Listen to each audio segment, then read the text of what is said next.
নমস্কার, অমৃত সুরলহরীতে সবাইকে স্বাগত জানাই। আমি সুপ্রিয়া।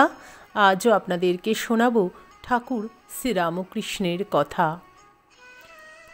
এতদিন ধরে 1 জানুয়ারি ছিল শুধুমাত্র ইংরাজি নববর্ষ। 1886 1 জানুয়ারি থেকে এদিনের গুরুত্ব অনেক বেশি বেড়ে গেল, কারণ এই দিনটায় ঠাকুর শ্রীরামকৃষ্ণদেব কল্পতরু হলেন। যে কল্পতরু বৃক্ষ নিচে দাঁড়িয়ে কেউ যদি কিছু চায় তাই পায়। ঠাকুর সেদিন অসুস্থ শরীরে ওপর থেকে নেমে এলেন কাশীপুর উদ্যানবাটিতে। এতটাই অসুস্থ তিনি যে আগের দিন রাত্রিরে ঠিকঠাক শুতেও পাচ্ছেন না, পাশ ফিরে শুইয়ে দিতে হচ্ছে। ঠাকুরের কি লীলা! ঠাকুর ওপর থেকে নেমে এলেন নিচে এবং সমস্ত গৃহী ভক্তদের তিনি কৃপা করে বললেন, তোমাদের চৈতন্য হোক। পৃথিবীর ইতিহাসে, ধর্মের ইতিহাসে বলবো, একটা নতুন দিগন্ত খুলে গেল। চিরস্মরণীয় দিন হয়ে রইল এই দিনটি। কিন্তু সেদিন ঠাকুর কেন শুধুমাত্র গৃহী ভক্তদের আশীর্বাদ করেছিলেন? কেন সেখানে কোনো ত্যাগী ভক্ত ছিলেন না? কেন কোনো অপরিচিত ব্যক্তি ছিলেন না? এই যে ঘটনাটা ঘটল সেটা কেন 1 জানুয়ারি ঘটল? অন্যদিনও তো ঘটতে পারত। এই ঘটনার তাৎপর্য কী? এই সমস্ত বিষয় আজকে আলোচনা করব। এই 2 দিন ধরে আপনারা শুনেছেন অনেক কথা, যে ঠাকুরের কাছে যারা যা চেয়েছেন সেদিন ঠাকুর তা অকাতরে বিলিয়েছেন। আজকে আমরা শুনব ত্যাগী ভক্তরা কি পেলেন ঠাকুরের কাছ থেকে। এটি লিখেছেন পূজনীয় স্বামী রীতানন্দজি মহারাজ। তিনি লিখছেন, সেদিন অদ্ভুতভাবে যারা উপস্থিত ছিলেন সকলেই ঠাকুরের অতি পরিচিত গৃহী ভক্ত। অনুপস্থিত ছিলেন সন্ন্যাসী বা তৎকালের ত্যাগী ভক্তেরা, অপরিচিত ব্যক্তিরা এবং মহিলা ভক্তেরা। শ্রী শ্রী মা সারদা দেবী সে সময় কোথায় কি করছিলেন জানা যায় না। শ্রীমা সেদিনের ঘটনা সম্পর্কে কিছু বক্তব্য রেখেছিলেন কিনা তাও পাওয়া যায় না।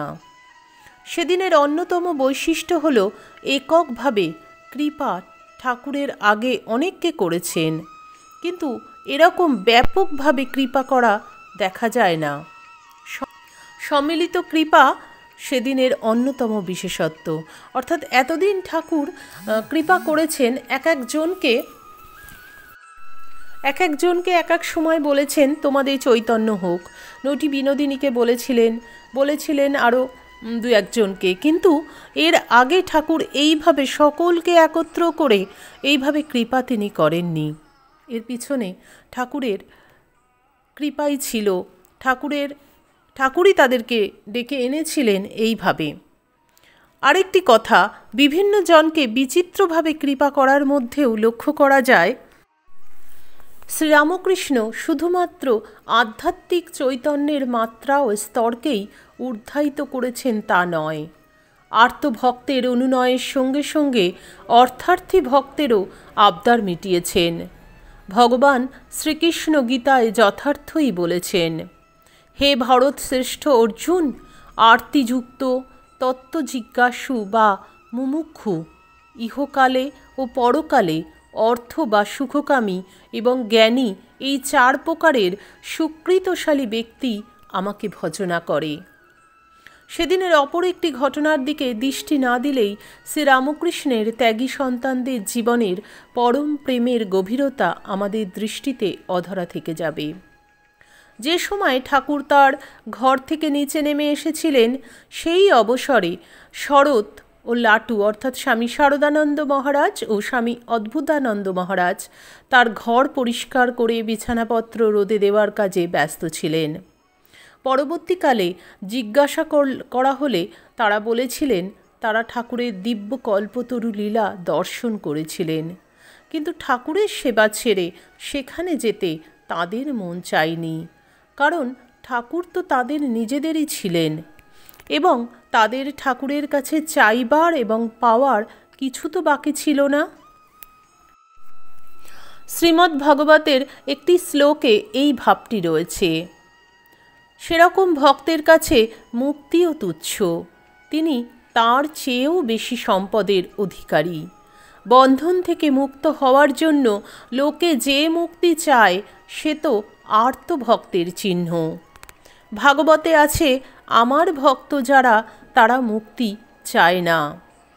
মুক্তি বলতে ভক্তের দৃষ্টিতে এইগুলি: সালোক্য, সাষ্টি, সামীপ্য, সারূপ্য এবং একত্ব। সালোক্য ভগবানের সঙ্গে চিরকাল এক লোকে বাস করা। বৈকুণ্ঠ, গোলোক, শিবলোক যে লোক হোক, তার সঙ্গে এক লোকে বাস করা কম ভাগ্যের কথা নয়। সাষ্টি অর্থাৎ ভগবানের মতো সমান ঐশ্বর্য।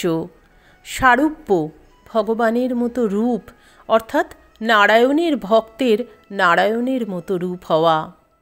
সে হলো আরও বেশি কাছাকাছি। শুধু সহাবস্থান নয়, তার মতো রূপ, ঐশ্বর্য, গুণ সবই পাওয়া। তার চেয়ে আরও নিকট আছে একত্ব। একত্ব মানে ভগবানের সঙ্গে তার অঙ্গীভূত হয়ে থাকা। অন্য অন্য ভক্তিতে বিরহ আছে। ভগবানের অঙ্গ হয়ে থাকলে আর বিচ্ছেদের ভয় নেই। তার সঙ্গে যুক্ত হয়ে থাকা। ভগবান বলছেন, আমার ভক্ত যারা তারা এইসব মুক্তি দিলেও নেয় না। নিতে পারে কেবল একটি কারণে, যদি এর দ্বারা ভগবৎ সেবার সুবিধা হয়। এই হলো পরম প্রেমের চিহ্ন। এই যে ত্যাগী ভক্তেরা, তারা তো এগুলো সবই পেয়েছিলেন। ঠাকুরের সঙ্গে একত্রে বসবাস করছেন। ঠাকুরের যে ভাব, যে রূপ, যে ঐশ্বর্য, তারা সবটিই পাচ্ছিলেন। তাই তাদের কাছে তারা বলছেন যে আমাদের কাছে এসব কিছুই চাই না। ঠাকুর তো আমাদেরই ছিলেন। ঠাকুরের কাছে কি চাইব? আমাদের চাওয়ার মতন কিছুই নেই। মহাপ্রভু প্রেম বিলিয়েছিলেন, আর ঠাকুর সেদিন চৈতন্য বিলিয়েছিলেন অকারত্তরে গৃহী ভক্তদের মধ্যে। তার কারণ, গৃহী ভক্তদের মধ্যে এই সমস্ত ভাবগুলি তো ছিল না। গৃহী ভক্তদের মধ্যে তো সেই একত্ব ছিল না। ঠাকুর বলছেন যে গৃহী ভক্তেরা কেমন হয়? এই ঈশ্বরের ভাবে ভাবিত হচ্ছে, ঈশ্বরকে নিয়ে ভজনা করছে, নানা কিছু করছে, কোনো ঈশ্বরীয় স্থানে যাচ্ছে, তো সেখানে গিয়ে হয়তো কীর্তন হচ্ছে, সেখানে গিয়ে কীর্তন করছে। আবার যখন ঘরে ফিরে আসছে, তারা তখন তাদের ভাবে চলে যাচ্ছে, বিষয়ে ডুবে যাচ্ছে, মায়ামোহে ডুবে যাচ্ছে। এগুলো গৃহী ভক্তদের মধ্যে হয়, কিন্তু সন্ন্যাসী ভক্তদের মধ্যে তো হয় না। তাই সন্ন্যাসী ভক্তরা কিন্তু সেদিন অনুপস্থিত ছিলেন। সেদিন কোনো অপরিচিত ব্যক্তিও উপস্থিত ছিলেন না। ঠাকুরের এই যে আত্মপ্রকাশে অভয়দান, একথা বলেছেন রামচন্দ্র দত্ত। তো ঠাকুরের এই যে আত্মপ্রকাশের জন্য প্রবল ভাবোন্মাদনা এবং ঈশ্বর ইচ্ছার অপেক্ষা ছিল, তা অপরিচিত আন কথা বলার মানুষের কাছে হয়তো প্রকাশিত হতো না। যদি সেদিন কোনো অপরিচিত ব্যক্তি থাকতেন, তাহলে হয়তো ঠাকুর এই রূপ দেখাতে পারতেন না। বিপরীত ভাব অথবা ঘোর বিষয়ী ব্যক্তিদের উপস্থিতিতে হয়তো তার ভাব সংবরণ হয়ে যেত, যেমনটা মহাপ্রভু জীবনে দেখা যায়। শ্রীরামকৃষ্ণ জীবনে মাইকেল মধুসূদনের ক্ষেত্রেও তেমনটি ঘটেছিল। তিনি মধুসূদনের সঙ্গে কথা বলতে চেষ্টা করেও পারেননি। অনুভব করেছেন জগৎমাতা যেন তার মুখ চেপে ধরেছেন। শ্রীরামকৃষ্ণের জীবনের এই 1 জানুয়ারি ঘটনাও আর সব ঘটনার মতনই পূর্ব পরিকল্পনাহীন অবস্থাতেই ঘটেছিল। বারবার স্মরণযোগ্য যে শ্রীরামকৃষ্ণ জীবন ছিল সম্পূর্ণ জগৎমাতা নির্ভর। তিনি নিজের আমিকে বিরাট আমির সঙ্গে মিশিয়ে দিতে পেরেছিলেন। তিনি নিজে থেকে কোনো পরিকল্পনা করে জীবনে কিছু করেননি। স্বামী শারদানন্দজি উল্লেখ করেছেন যে শ্রীরামকৃষ্ণ জগৎমাতার বালক কিংবা জগৎমাতার হাতের যন্ত্র। এ দুটির যে কোনো একটি ভাব অবলম্বন করে তার জীবনের সমস্ত কর্ম সমাধা করেছেন।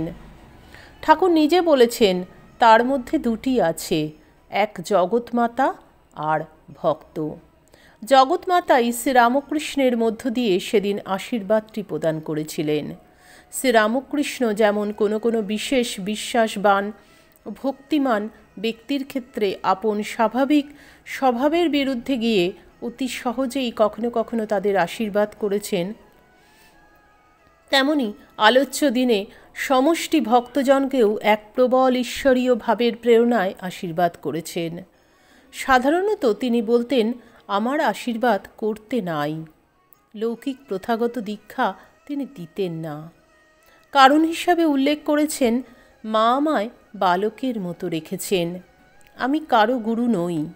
অন্যত্র তিনি বলেছেন, 3 কথায় তার গায়ে কাঁটা বেঁধে, গুরু, কর্তা ও বাবা। এসবই তার মধ্যে মানুষ ভাবের প্রকাশকালের অভিব্যক্তি। কিন্তু যখন তার মধ্যে দৈবী তথা ঈশ্বরীয় ভাবের উদ্দীপন প্রবলতর হয়েছে, তখন তিনি ব্যতিক্রমী, এবং তারই সর্বোচ্চ প্রকাশ ঘটেছিল আলোচ্য দিনটিতে। জগৎমাতা হিসাবে তার ভিতর যিনি আছেন বলে যাকে তিনি নির্দেশ করতেন, সেই তিনিই জগৎমাতা, এবং যার অবতার তারই নিরঙ্কুশ প্রকাশটি ঘটেছিল উক্ত দিনে। সেদিন ব্যক্তি বা ভক্ত শ্রীরামকৃষ্ণ বিলুপ্ত হয়ে জগদম্বাই কার্য করে গিয়েছেন ঠাকুরের মধ্যে থেকে। অসাধারণ। মহারাজ অসাধারণ লিখেছেন সেদিনের ঘটনাটি, এবং আশ্চর্যজনকভাবে আমরা দেখতে পাই সেদিন কোনো ত্যাগী ভক্তেরা ছিলেন না, এবং 1 জানুয়ারি এটি ঘটেছিল। কারণ ইতিপূর্বে আমরা দেখি যে ব্রিটিশ শাসনের, ইংরেজদের শাসনকালে 1 জানুয়ারিটা শুধুমাত্র ইংরেজদের বর্ষবরণের দিন ছিল, কিন্তু সেই দিন ঠাকুর এসে এক অন্য মাত্রা দিলেন, ঘটে গেল এক নতুন বিপ্লব। আজকে আমাদের শেষ হলো ঠাকুরের এই কল্পতরু উৎসবের বা কল্পতরু হওয়ার যে ঘটনা, তার বিভিন্ন দিক নিয়ে যে আলোচনা করলাম, তার অন্তিম পর্ব আজকে আলোচনা করলাম। আবার আগামীকাল আপনাদের সঙ্গে দেখা হবে অন্য কোনো বিষয় নিয়ে, অন্য কোনো ভিডিও নিয়ে। আশা করি ঠাকুরের কৃপায় আপনারা সকলে খুব ভালো আছেন, সুস্থ আছেন। নতুন বছর আপনাদের সকলের খুব ভালো কাটুক, সকলে ভালো থাকুন, সুস্থ থাকুন, এই প্রার্থনা জানিয়ে আজকের ভিডিও এখানেই শেষ করছি। হরি ওম তৎসৎ। শ্রী রামকৃষ্ণ অর্পণমস্তু। জয় মা শারদেশ্বরী, জয় তু স্বামীজি মহারাজ।